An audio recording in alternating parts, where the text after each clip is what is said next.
I nearly didn't post this video because it's for the November setup of my journal and it's currently December. I've been pretty busy and I haven't gotten around to editing together any of the video footage that I've taken over the last couple of months, but I decided why not. The theme isn't specific to stuff happening in November, so if you want to make a similar spread for January, you can. And also if you just like watching people set up their bullet journal, it's a nice kind of cozy theme this month. I'm just noticing that my ruler has my name sticker on it because that's a ruler I had when I was at school, and it's quite old now. Anyway, as you can see, I'm just setting up the monthly spread right now. I always like to start the month with an overview of what's happening, and that's where I write in any plans. And then as I have the daily spreads, I'll transfer something that's happening that day, but generally whenever someone's like, oh, what are you doing next weekend? It's easier to just flip to a monthly view to be like, oh, next weekend's busy, but the weekend after is fine. You know, that kind of thing. Super professional. Keep looking at the line work so closely that my head changes the focus of the camera. It is a little bit distracting recording yourself while you're trying to set something up or do something artsy, because you're suddenly, or I'm suddenly very conscious of like any little mistake and you're doing it wrong, that kind of thing, where like I make a lot of mistakes and usually I don't really care because I'm like, this is just for me, whatever. But when I'm conscious that I'll be showing people, even if it's something where I know I'll just be like, yeah, I stuffed it up, oh well, it's mine. So if you're doing it, don't do that. But yeah. For example, some of these days are larger boxes than others. When I'm doing this kind of spread, I usually like to try and make Friday and the weekends bigger, but in this case Thursday ended up bigger because I'm not doing a dotted bullet journal. This is just a plain journal. So yeah, I just filled out the empty space and yeah, whatever, you get it. It's not an exact science, even though I am using a ruler that has specific measurements. I just wanted to fill up the page because I don't like wasting paper when it's like a space where I'm supposed to be writing in plans. It's annoying if you don't have room to write the whole plan title in, but there's a big blank space on the other side of the column.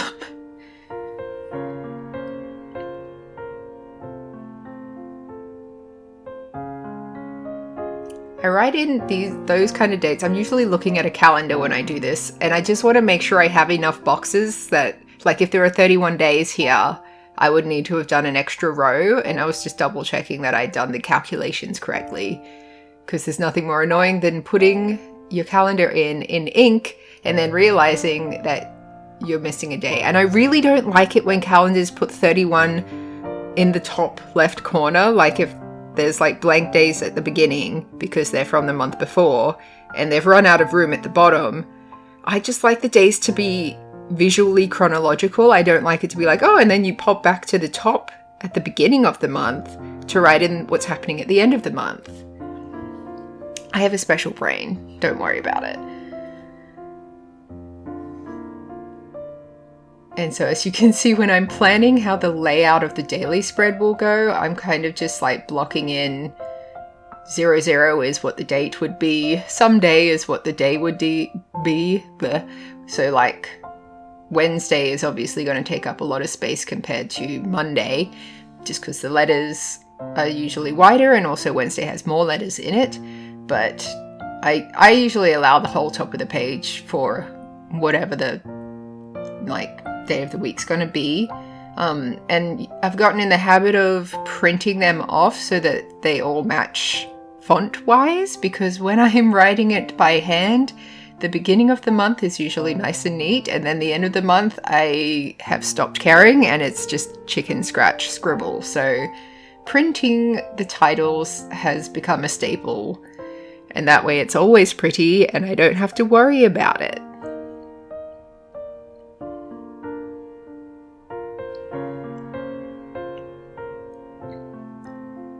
Now, this isn't sponsored, but I got all of the tapes and stickers that I'm about to use from the Washi Gang. I nearly said the wrong shop name.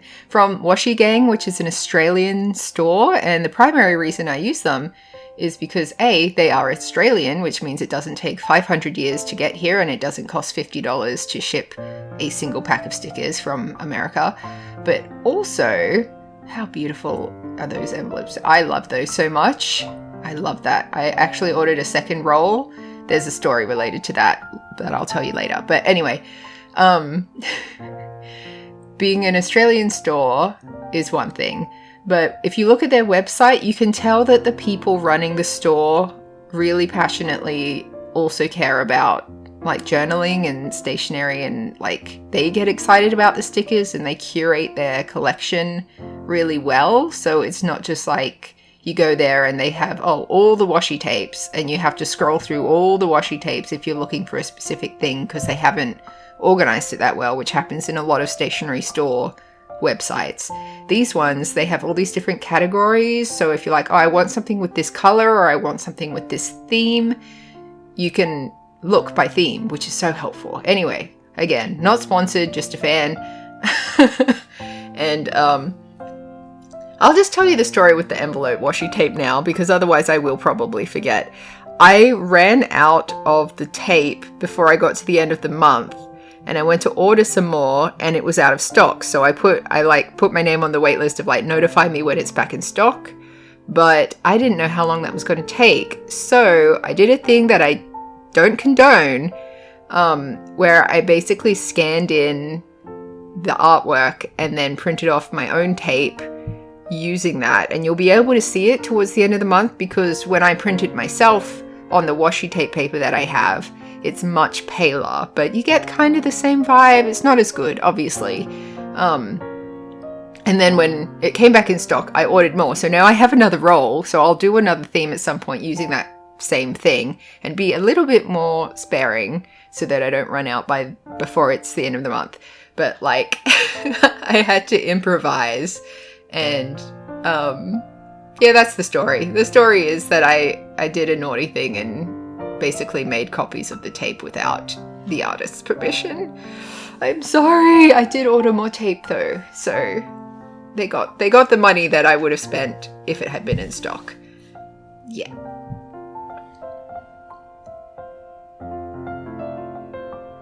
Sometimes you just gotta have a look before, like, I didn't really plan out this spread. Normally I like to plan things out really meticulously and have a very specific theme, and weirdly those are the ones I often don't like as much, whereas this theme I ended up really loving it, and it was just like I don't have a lot of time, so I just want to chuck some stickers and washi tape on the page. I'm not going to draw my own artwork.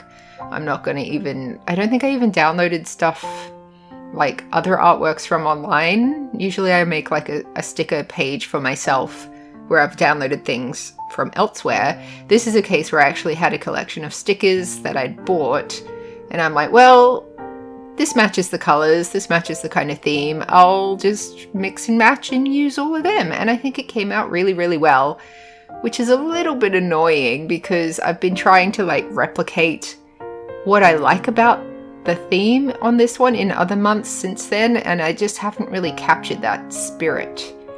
I think having these like fake postage stamps, I can't say postage stamps, I think they really made it like brought it all together. So I don't know, maybe I'll just do the exact same theme on another month later. But yeah, these are all very cute, adorable, cozy vibes things, and I just really needed that at the time.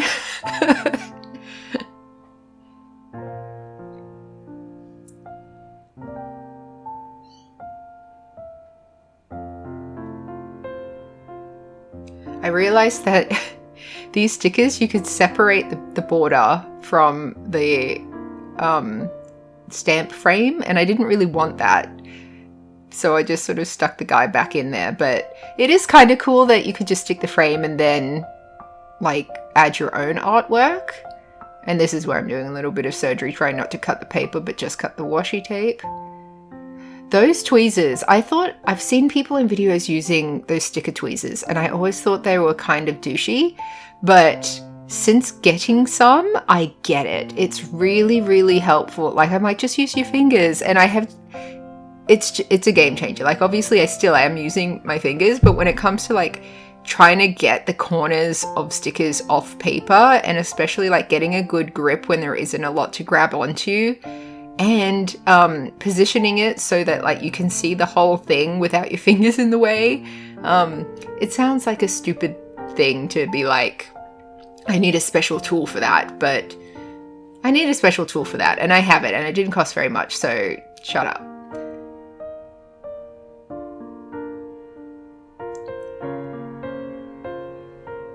I really like this checker washi tape as well. It had like a nice texture to it, and I didn't need it to be quite so thick, so that was just me cutting it in half, which, you know, doubles the amount of tape that you have at your disposal, so hooray!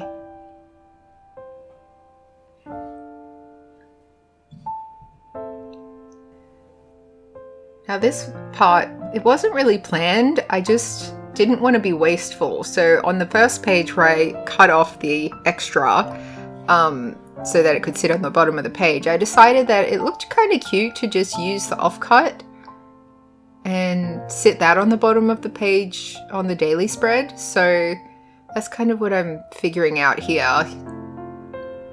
Kind of looking at where the best place for it might be. And I always had it in my mind that like when you have washi tape, it needs to go all the way along the top or all the way along the bottom or something. It didn't really occur to me that I could just do like a little bit on one side and a little bit on the other side, just like touches here and there. Obviously I've seen other people do that, but I didn't think that really matched the way that I like to do my journal. Not a lot of people do their journals as a full spread per day, so I don't see a lot of examples of how people are doing that, who are not me. So I see a lot of when you have the like full calendar view, and then I see usually it's when you have a week to a spread, so this would have each day of the week on it with like little boxes and things, and people would just have, I guess, bullet points of what they did that day or what they want to do that day. That's not how I use my journal. I use my journal as both like fact collection and feelings journaling. So kind of on one side of the page, you can see in my plan here, I've got like, I want to document what the weather was like.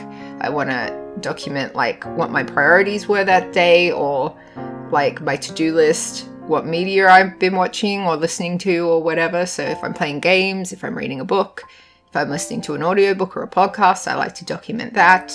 What food I'm eating, how I'm feeling health-wise, all that stuff goes on one side of the page. And then the rest of the page is like long-form journaling, or if I want to practice drawing something, or I have doodles, or if I'm on the phone and I need to take notes. I'm not usually on the phone. I'm one of those cliche millennials who just hates phone calls. It feels like such a waste of time. Like when someone calls you, it's kind of like saying, I expect you to drop what you're doing and talk to me. So I think you're doing nothing right now. Like that's kind of the feeling that I get. Like it's very presumptuous. Whereas when you get a text message, it's like, I'll reply to you when I'm ready. I'm in the middle of something. I'm a very busy person. Even if my busyness is like eating dinner or trying to relax after a long day of work, you know, like that quote unquote doing nothing doesn't mean that I'm available. I've gone into a weird rant. Sorry about that. But yeah, I like to have a lot of room in my notebooks for whether I feel like journaling out feelings and just, well, doing a brain dump of like a big list of things that I want to do, but not that day. It's just like a scribble book. So I need to have space to like refer back to like, oh, how much junk food have I been eating? Or like, do I need to water the plants? When did it last rain? Like that kind of stuff. But then also, yeah, feelings, facts and feelings. I put it all over these journals. And I don't see a lot of other samples of that. But by the same token, a lot of the other journalists that I subscribe to and I watch on Instagram and YouTube and stuff, they have a lot more pages before and after the actual like daily or weekly or whatever, like the calendar spreads. They'll have a lot more like habit trackers and like a reading to be read, like they'll have all these lists and things that are on their own pages separate to the daily like calendar related stuff, which I just never refer back to that stuff really. Like I have 1 or 2 pages at the front of the book that'll be like an annual overview, and I usually have a swatch page of all the colored pens that I have so that I can refer to them when I'm trying to plan what colors I want to do next. But that's about it. Sometimes, like, I try to have a brain dump page, but I never look back at it, and I never think to use it when I'm feeling overwhelmed. Like, if I need to brain dump, I'll do it on the page on the day. When, like, on the day that I'm feeling overwhelmed, I'll just fill that page with whatever my brain dump needs to be. So, yeah, my journals are usually pretty quickly just dive right into the calendar part of the journal.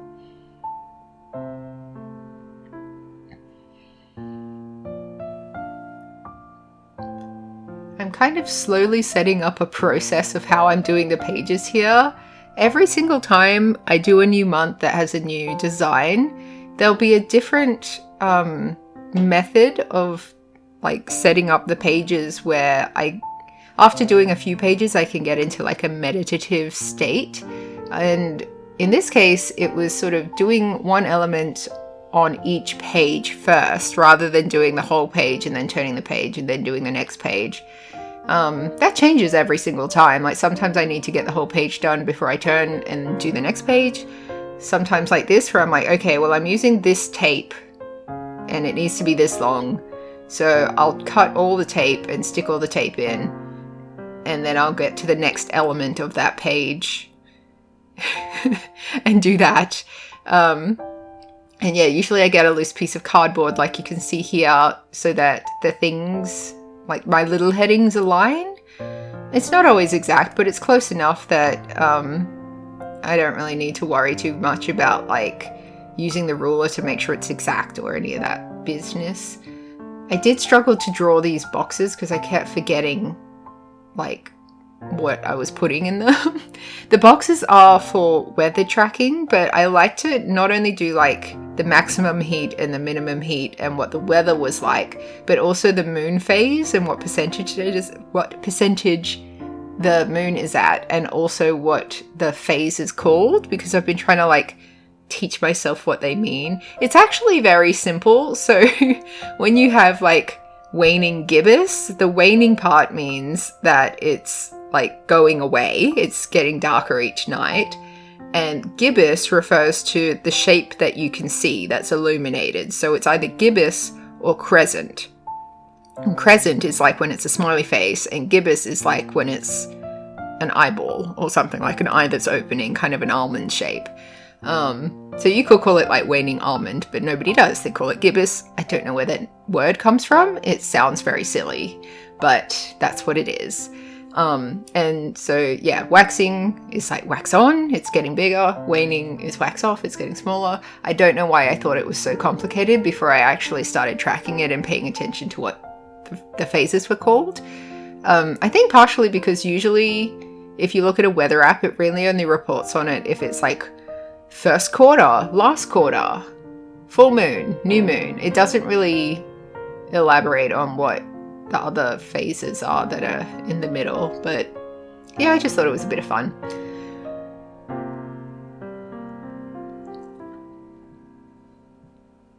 Such wonky boxes.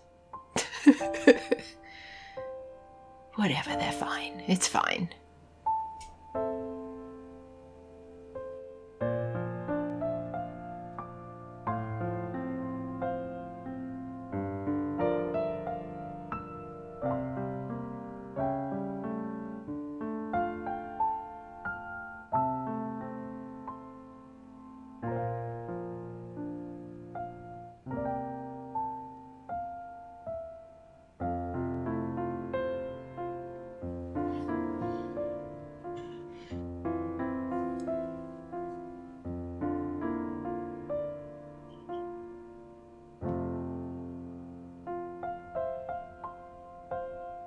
I was struggling with, I like the stamp effect, but obviously the white border on the white paper wasn't really showing up, so I was experimenting a little bit with how to make the stampiness of it show up. And as you can see, I decided to just draw around it with the pen. Don't know if it really came out that well, but meh. Trying new things, what are you gonna do?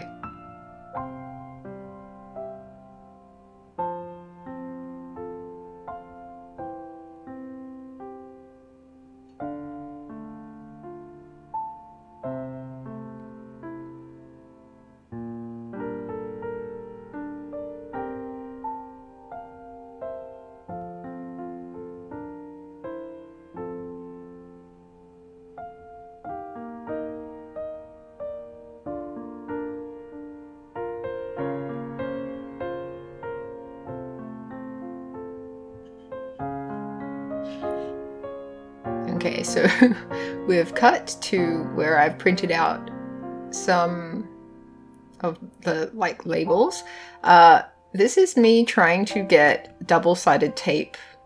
I don't even know what you call backing, I guess, where I didn't, because I wanted the black to not rub off of my hands like it always does with the washi paper I have. I just printed these labels on normal paper, so the saturation was a lot better as well. But as a result, I had to use double-sided tape to stick it in. And I have cheap double-sided tape and it wasn't very good. And it's hard to get the backing off without just taking the whole thing off. And that is what you're seeing me struggle with right now. Oh, life is hard, isn't it? It's just occurring to me that, well, in the video, I am aware of it now, but I printed November very big, and it just occurred to me that, it might not fit with the size of the labels. In hindsight, it was a bit big, but I wasn't going to reprint it, so yeah, I just put the labels in front of it, and it's fine. That can just be our little secret. Just don't tell anyone. It's fine.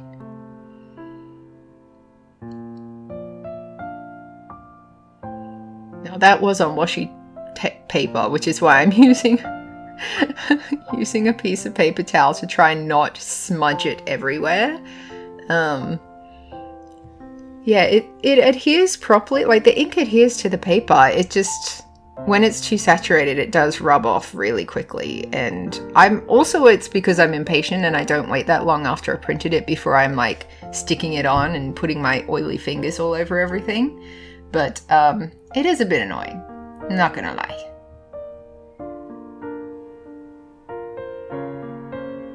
It was too big, so I wanted to see the cute tape behind it. And now it's on an angle, but I think it's cool. I think it's cute because a lot of them are kind of crooked.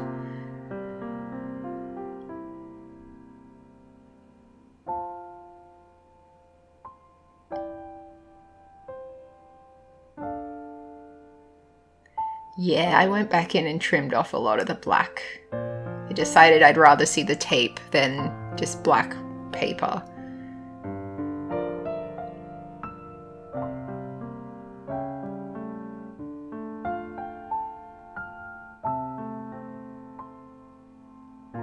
Don't know why I had to straighten that out actually. Looking at it now, I thought it looked cute, but it looks nice when it's straight as well, I suppose. Whatever. This is the thing, when you're working on it and you're like, no, I need to change that, I need to fix this. And then when you look back in hindsight, you're like, it was actually fine. If anything, I would change it to make, reprint November so that it is a little bit smaller. But, meh, it's fine. It still overall has a nice calming ambience on the page.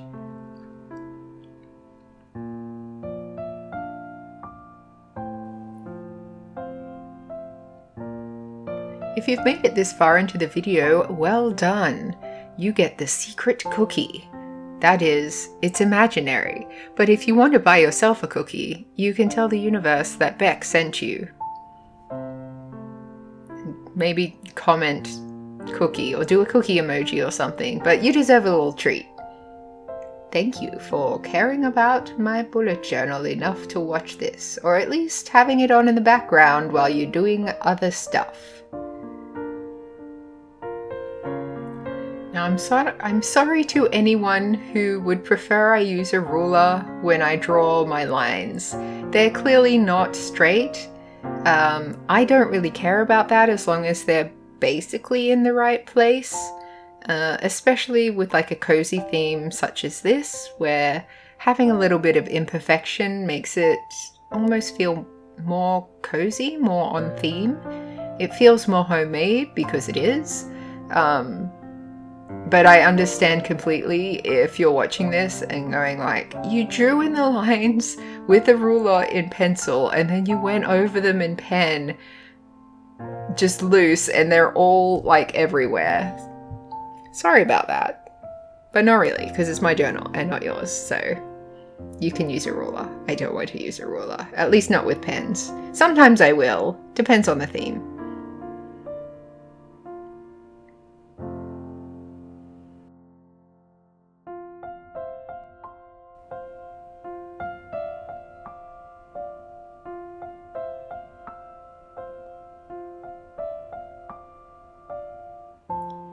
This is usually yep, there we go. The time where my brain has turned itself off because I'm doing a repetitive task and I stuff up one of the numbers, if not more. So this month it was the 20th and also kind of the 30th because I forgot how to do a 3. What? It's fine. I'll be writing my plans in over the top of these numbers, so yeah.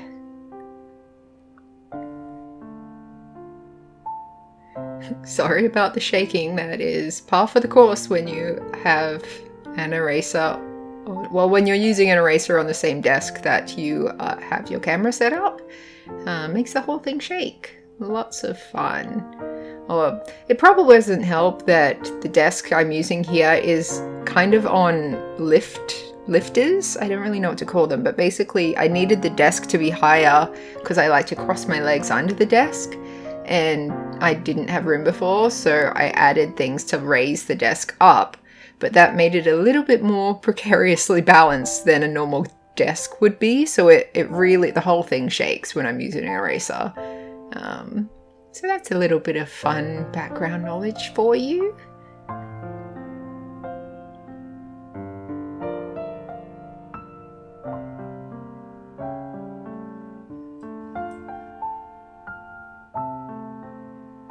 These little frog stickers are just the cutest thing in the world. And I have a thing where I try not to be like too into frogs. This is a weird story. So my stepmother, somewhere along the lines of her life, someone noticed that she, like, I don't know, she liked frogs. Like she maybe said, oh yeah, I like frogs. Just offhandedly, maybe in like comparison to people who hate frogs. But from that moment forth, every birthday, every Christmas, people will be like, oh, she likes frogs, get her something to do with frogs. So she has this like huge collection of frog stuff. And I don't know how old I was, but like she basically came out. It was like, frogs are fine. I don't love them though. Like they're not my thing that I'm into. And please stop giving me frog statues and frog stuff. And even though I don't think anyone would make that assumption about me, I'm very cautious about like, oh yeah, frogs, they're so cute. These frogs are so cute though, look at them. I like frogs in the way of like, I don't hate them. If I observe one, I'm like, yeah, that's a frog. Sometimes they're cute, sometimes they're not. I don't want to touch them, and I don't want them in my house. But other than that, cool that they exist. That's where I'm at with frogs. So, yeah. But I like, this is the overall look. This is the final review. I like that no two pages are exactly the same, but they all match. They all have the same vibe to them. And that's what I really like about these, like collecting a bunch of stickers and then putting them in together. And yeah, obviously they all have that sort of like handwritten mail theme about them. And the color scheme kind of works together. I just like it. I just really like this month's theme. Or I should say this month. I'm in December now. But I liked using it. So, looking at this in hindsight, it's funny looking at all the blank pages, which are now full of scribbles and crap, but filling them with the scribbles and the crap was just a lot of fun. So that's nice. That's nice for me. Thank you.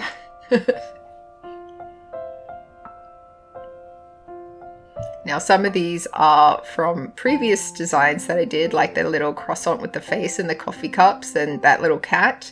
They're things that I've drawn for previous spread designs because I ran out of stickers. But and now we're at the stage where you can see that the envelopes are very pale at the top and bottom of the page. That's because I was using ones that I printed myself and they weren't as good and I was sad about it. But the theme is done and I was able to use it. And then order more. Like, when they came back in stock, it was too late to use it for this spread because the month had already happened. So there's that. But I hope you enjoyed watching this video, and I'll try and post more timely, with more timeliness, whatever.